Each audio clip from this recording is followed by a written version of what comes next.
Dona Maria do Carmo, de 77 anos, já está internada há mais de um mês no IJF. Ela sofreu uma queda em casa e fraturou o fêmur das duas pernas. Faltou força na perna.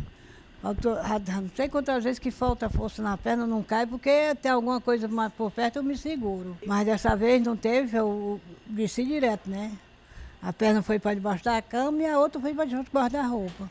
Aí pronto, fiquei naquela abertura assim, aí gritando para minha irmã, que ela mora bem pertinho de mim, e gritando por Deus. Ela chegou e eu gritava por Deus, ela gritava por socorro, e foi aquela confusão medonha. A aposentada passou por 2 cirurgias e ainda tem mais procedimentos a serem feitos. Segundo os médicos, os fatores que agravam o quadro de saúde e prolongam a internação são a idade avançada, além das comorbidades que ela possui. Os idosos acima de 60 anos representam 32% das vítimas de quedas tratadas no IJF. Hoje em dia, a nossa grande preocupação é o público mais idoso, né? Isso tem aumentado muito no hospital a entrada desses pacientes, né? Porque são acidentes que acontecem no domicílio, são acidentes comuns, frequentes, que acontecem no domicílio. E como esses pacientes eles têm uma morbidade maior, quer dizer, são pacientes que geralmente apresentam algum outro tipo de doença, uma simples queda com uma simples fratura pode transformar numa lesão um pouco mais grave em função dessas doenças associadas. As quedas são a principal causa de atendimentos no IJF. Somente nos primeiros 5 meses deste ano, a unidade recebeu 7.500 vítimas, principalmente idosos e crianças. Entre acidentes domésticos e de trabalho, as lesões causadas por tombos, desequilíbrios e escorregões representam 28% do total de motivos de hospitalização. Além de resultar em ferimentos e fraturas graves, as quedas podem causar até a morte do paciente. O principal motivo de quedas em idosos são as quedas acidentais, né? São as quedas, às vezes, causadas pelas próprias alterações do envelhecimento.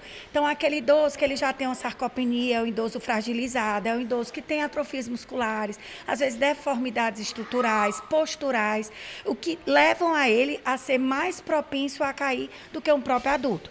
E ainda tem os fatores ambientais, que é a questão do domicílio, que é a falta da iluminação apropriada, os tapetes, né? As coxas de cama, a gente vê muito relato deles dizerem que se levantaram para ir ao banheiro e pisaram na coxa de cama e que, né, chegaram a cair. As sandálias mal adaptadas, né? Então, os idosos, basicamente, são esses fatores que levam, né, mais eles a caírem.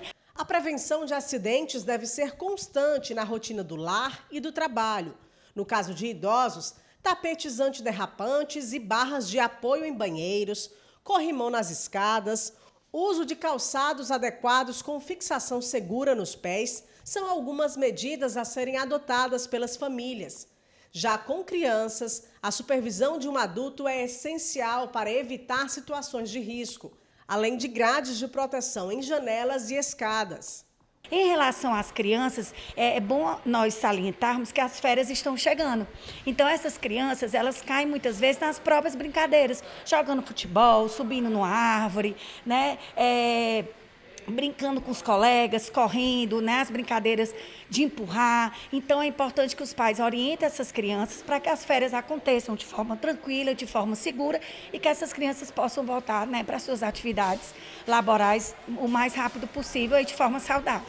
Nesse período de férias escolares, a atenção deve ser redobrada, pois o tempo da criança em casa aumenta. Criança, principalmente nesse período de férias agora, onde ela não tem a tutela da escola, né, ela fica em casa e muitas vezes os pais trabalham, a condição na família não tem aquela vigilância mais de perto, as crianças elas ficam mais soltas e com certeza aumenta muito. Então a gente, todo mês de férias, a gente se contingencia dentro do hospital, porque a gente sabe que aumenta muito o fluxo de quedas. Então os pais precisam colocar as crianças no período de férias em ambientes mais adequados, uma colônia de férias ou assim uma vigilância maior por um parente, mas é necessário que as crianças tenham uma vigilância, porque a criança ela não tem limite, né?